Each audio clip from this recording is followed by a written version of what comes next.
So I just got done installing these kicker speakers on my new WRX, and while I had the door panel out, I decided to do a little bit of sound deadening on the door. So that's these silver pieces that you can see. And the purpose of sound deadening is to load the panel with mass so that it's harder for it to vibrate, so that it absorbs the vibrations more easily. Vibrations caused by the speaker, by the road, by the tires, by the wind, and anything that can cause a vibration can cause these panels to vibrate, and it muddies up the sound coming from the speaker. So the goal is to reduce that vibration as much as possible, and it cleans up the sound. And as an added benefit, it also blocks a little bit of the road noise. Now, it doesn't seem like much here. I have a lot more on the other side, and I'll show you that in a minute. But this video is just to show you the few things I've learned along the way. Since I already had the panel out, might as well. So here it is. Now, very quickly, I wanted to make a distinction between the different types of sound deadening materials we use. Sound deadening is a broad term. In actuality, what this stuff does is it's damping, sound damping. So another type of material would be closed cell foam. This right here is some closed cell foam that came from the factory, and then the closed cell foam absorbs sounds basically, and that's why it's placed here where the holes are in the door panel. And you can see there's a hole there, hole there, hole over here. So that basically absorbs any sound coming from behind the door panel. Another type of sound deadening material would be mass-loaded vinyl, and that's a sound barrier. That's probably the most effective at reducing road noise and anything like that. But I'm not installing any of that. All I'm doing is sound damping. So that's this stuff right here.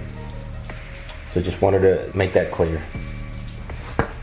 Tip number 1, make sure that you clean the surface that you're applying this to with alcohol. Alcohol evaporates pretty quickly, so it'll allow you to get going with the installation as soon as possible. But it's important to have a clean surface so that this stuff will adhere to it. And the better you clean and prepare from the get-go, the better your installation, the longer it'll last you. Tip number 2, use a roller. By using a roller, you're ensuring that every little bit of it actually adheres to the metal. If you're just using your hand, you can miss certain spots and you can create air pockets, and it's just not going to be a great installation as it could be. This right here cost me $12 on Amazon. It's a very heavy metal roller, so it does a great job. I mean, they sell wooden ones, they also sell rubber ones. I prefer the heavy ones. This metal one is great, plus it's kind of serrated, so it'll show you all the areas that you went over and the areas that you didn't go over. Tip number 3, do not cover holes. Look, if you're not doing competitions, there's no sense in jeopardizing your ability to service the door in the future. Covering just the biggest flat areas is usually enough. In my experience, doing this or covering the entire panel doesn't make much of a difference. Things happen like broken windows or broken door locks, and if you need to get back in there in the future, it's good practice to keep everything accessible. Again, if you're not trying to achieve competition level improvements, then it makes little sense to go overboard here. Tip 4, use foam tape. Okay, it's like you can see right here from the factory, this foam tape was installed there to prevent rattles. Foam tape here, it's foam right here in this cable right here. Any cable that can possibly, any cable or connector that can possibly vibrate and rattle against the surface, like this one right here, it's a prime candidate. So if you pull the door panel and you see anything that can possibly rattle in the future, cover it with some foam tape like I'm about to do with this right here.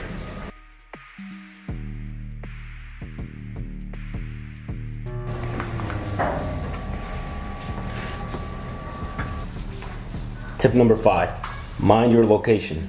I'm from Virginia, so neither the summers nor the winters are too extreme here. But if you're from a place like, say, Texas, and you experience prolonged heat, you might want to research what product you're using to make sure that it can withstand that.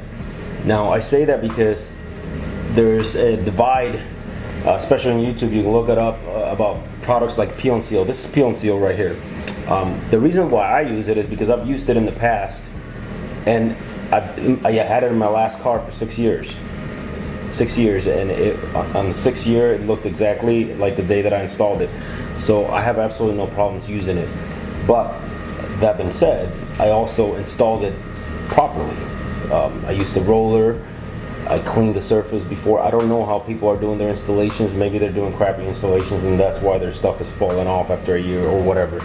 But again, I don't live in a place that experiences extreme weather, so you would do well to look that up and make sure that whatever product you're using can withstand that heat.